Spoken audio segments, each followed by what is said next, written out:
carta. Información oportuna al instante mientras realiza sus actividades al mediodía.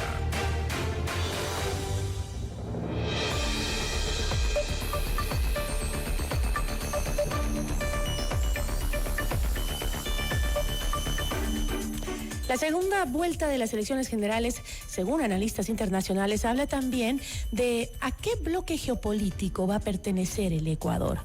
¿Cómo se ven estas elecciones desde la región? Nuestra entrevista de hoy en Notimundo a la Carta. Nos acompaña a esta hora Francisco Santos, ex vicepresidente de Colombia. Francisco, ¿cómo está? Muy buenas tardes. Gracias por acompañarnos. Nada, un gusto estar con ustedes aquí en FM Mundo. Latinoamérica se encuentra en un reordenamiento de bloques políticos marcados en este último año por las invitaciones de los Estados Unidos a la posesión de Donald Trump, en la cual solo se invitó a El Salvador, Argentina y Ecuador. Sin embargo, este reordenamiento no termina de asentarse, ¿no? En el país vivimos unas elecciones que definitivamente tendrán implicación en la región. Por ejemplo, la presidenta de México ya ha anunciado que restablecerá las relaciones con Ecuador si la candidata Luisa González llega al poder. ¿Cómo ve usted la comunidad y la comunidad internacional también estas elecciones en el Ecuador? Pues mire, lo primero que tenemos que entender es que eso viene de antes y que Ecuador es una de las víctimas de uno de los lados de esa nueva, digamos, de esa nueva confrontación geopolítica que es entre democracias y libertades contra dictaduras o autocracias. En uno está Estados Unidos, Europa, Ecuador hoy, Colombia más o menos, Australia, Japón, Corea del Sur. En el otro están Rusia, China, Venezuela, Corea del Norte, Irán, todos esos países que durante muchos años han hecho que quieren, digamos, hacerle daño a la democracia, que llevan años haciéndosela, que ven en ese populismo su oportunidad de destruir la democracia, como pasó en Venezuela, como casi pasa en Ecuador. Y dentro de esa disputa usted tiene graves hechos, sobre todo para Ecuador. La crisis energética de Ecuador es producto de ella. El señor Rafael Correa le entregó $700 millones a los chinos, así en un cheque, sin ninguna licitación ni nada, para que construyeran Codocodo Sinclair. Esto fue un desastre, acabó costando $3.000 millones que ustedes, los ecuatorianos, están pagando. No resolvió el problema de energía, no se ha podido entregar porque tiene unas fallas geológicas brutales, y ustedes están pagando tanto en las 14 horas de apagón como en la crisis fiscal. Obviamente, la candidata de Correa es de ese lado, de ese grupo. Correa es el que va a gobernar, no les quepa la menor duda. Correa estuvo a sueldo de Rusia cuando trabajó para RT, Russia Today, el canal que no es un canal independiente, libre, no, es un canal del gobierno ruso.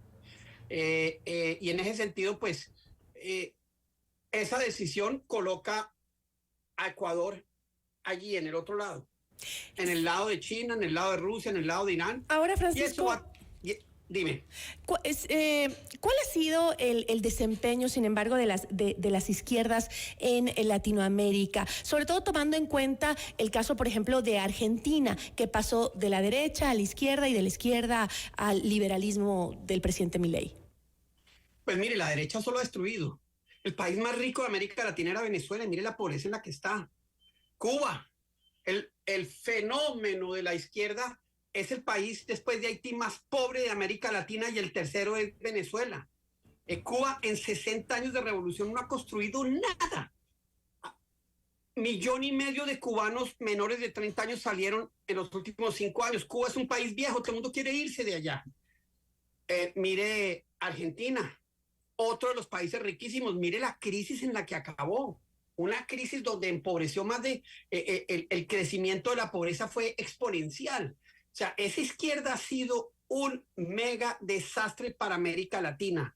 Lo de Colombia, el señor Petro, destruyó el mejor sistema de salud de América Latina, lo destruyó. Hoy hay pacientes en Colombia que ya no encuentran las drogas que antes se las daban al otro día para reumatismo, para cáncer, para enfermedades gravísimas, ya no. porque este señor, pues lo único que saben es destruir. Y Claudia Sheinbaum, que está caminando en la cuerda floja. Ella si quiere construir ese país con partido único, donde se acaba la democracia y la libertad, se va a enfrentar a América Latina y se va a enfrentar a Estados Unidos, y creo que va a ser un momento muy difícil para México. Ese es, digamos, el panorama en el que estamos, pero claro, México juega también de ese lado, juega del lado de Cuba, juega del lado de China. Ahora, Francisco, el presidente Daniel Noboa ha mantenido la narrativa de estos supuestos vínculos del correísmo con el narcotráfico. ¿Cuál es la experiencia internacional sobre las relaciones del narcotráfico y los partidos políticos? Uy, brutal. En Colombia estuvo el proceso 8000 de Gustavo Petro, de Ernesto Samper, donde financiaron la campaña. En el caso, un presidente de izquierda, en el caso de Gustavo Petro, ya se están empezando a aparecer toda clase de vínculos con organizaciones criminales, organizaciones ilegales y con el narcotráfico. El narcotráfico utiliza Venezuela. Venezuela hoy es un narcoestado. México va en camino a ser un narcoestado. La mitad de México la manejan los narcos. Y ustedes, con la apertura del señor Correa a toda esa invasión de serbios, etcétera, con esa liberalidad frente al tema de las FARC que tuvo, que las FARC son y eran un cartel de narcotráfico, con la destrucción de la lucha contra la, digamos, cuando saca a Estados Unidos y dice, no, aquí no vamos a seguir luchando contra el narcotráfico, pues el narcotráfico se apoderó de Ecuador. El Pacífico ecuatoriano está en manos del narcotráfico. Y ellos obviamente prefieren la mano blanda de Correa que la mano dura de Noboa. Y esa mano blanda no es que no vayan a ser violentos, siguen siendo violentos, pero lo eligen y hacen lo que les da la gana, matan más gente, secuestran más gente, destruyen más, porque ya sabemos que esa izquierda no sabe manejar el tema fundamental de lo que debe ser un Estado moderno, que es lo primero, darle seguridad al ciudadano. La izquierda fue un desastre, ha sido un desastre y seguirá siendo un desastre en ese sentido. Ahora, en esa misma narrativa, ¿el correísmo sería el único partido político que podría, digo entre comillas, tener al crimen organizado detrás? Porque aquí hemos visto, por ejemplo, casos como asambleístas de otros partidos, incluso de derecha, que han tenido vínculos, que la justicia los ha condenado por tener vínculos con organizaciones del narcotráfico. Mire, a ellos lo que les importa es tener poder a los narcotraficantes, y donde puedan meter la mano la meten. Lo que sí tiene claro, lo que sí es clarísimo es que la visión de la izquierda, mira Petro, el whisky es peor que la coca, por amor a Dios y a la Virgen. El whisky es peor que la coca, el petróleo es peor que la coca. Tienen una mirada hacia el negocio de la droga que facilita que ese negocio de la droga, con toda su corrupción y toda su violencia, se expanda en los países y acabe capturando todos los sectores políticos, los sectores industriales, los sectores de justicia. Esa mirada blanda de la izquierda, que Correa pues es un amplísimo exponente de eso, en eso es idéntico a Petro, pues lo único que hace es facilitar que los narcos se apoderen cada vez más de Ecuador, y que quizás al final de un gobierno del correísmo, Ecuador acabe siendo un narcoestado.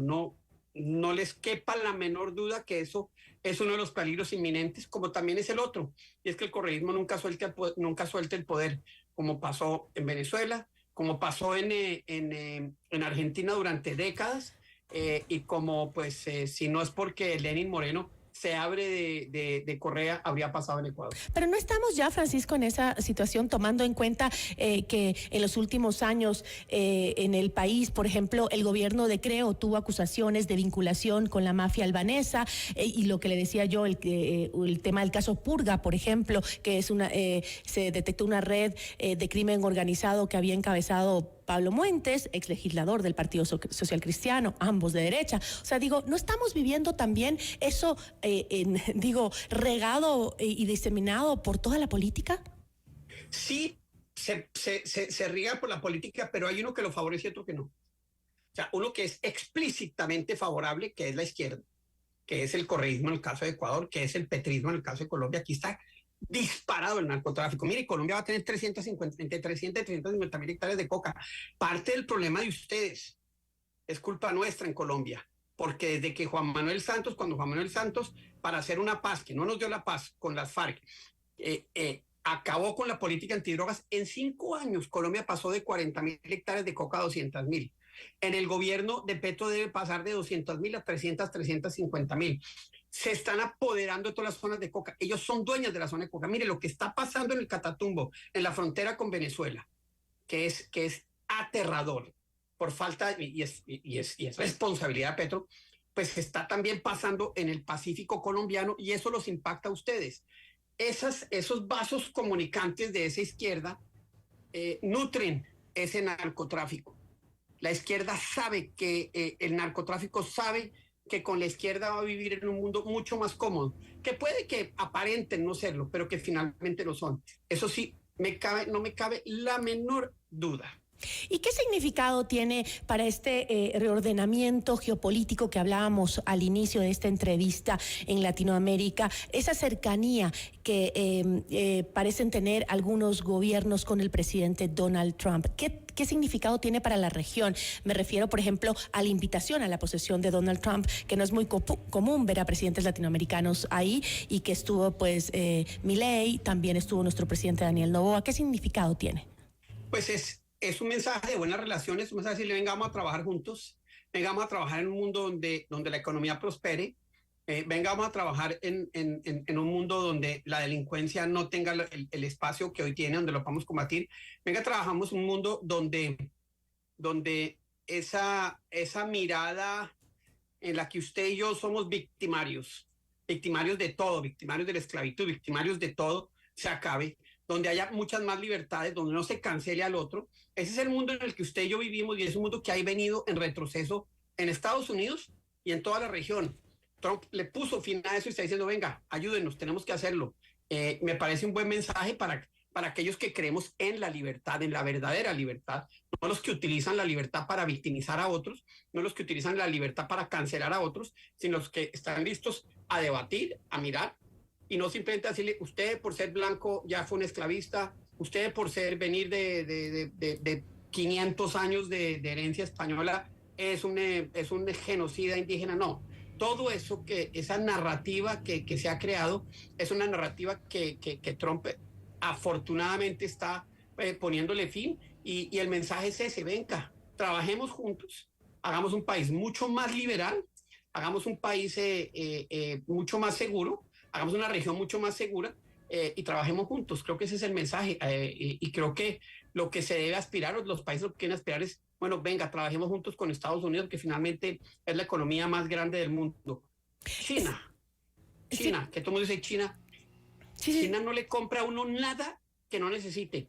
Competir en China es imposible. Usted quiere montar una empresa en China, usted no puede montarla, porque los chinos no son una economía de mercado. Ellos solo compran lo que necesitan y después te aprietan para comprar lo más barato. Ahora, sí, es como usted menciona de que a la región le ha hecho tanto daño a la izquierda. ¿Por qué la derecha no ha podido absorber esa aceptación de la población latinoamericana? ¿Y por qué siguen surgiendo los gobiernos de izquierda con tanta aprobación en la región?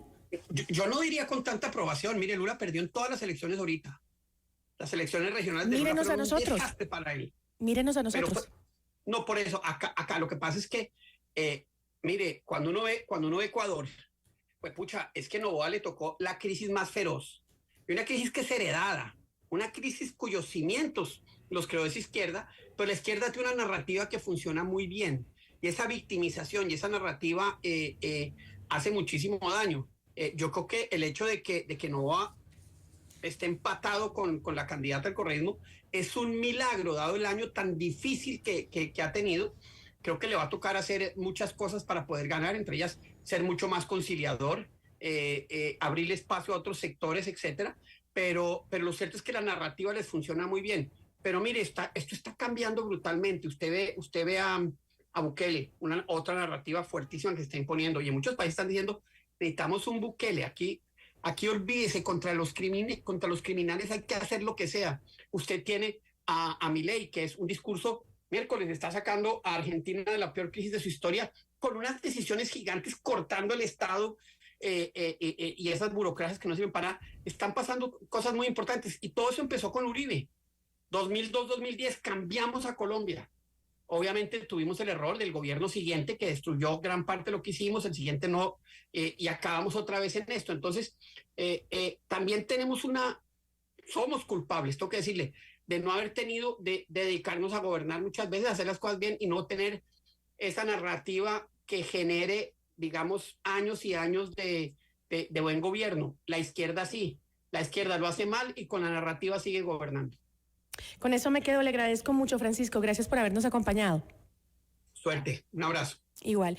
Nos acompañó Francisco Santos, ex vicepresidente de Colombia. Notimundo a la carta. 60 minutos.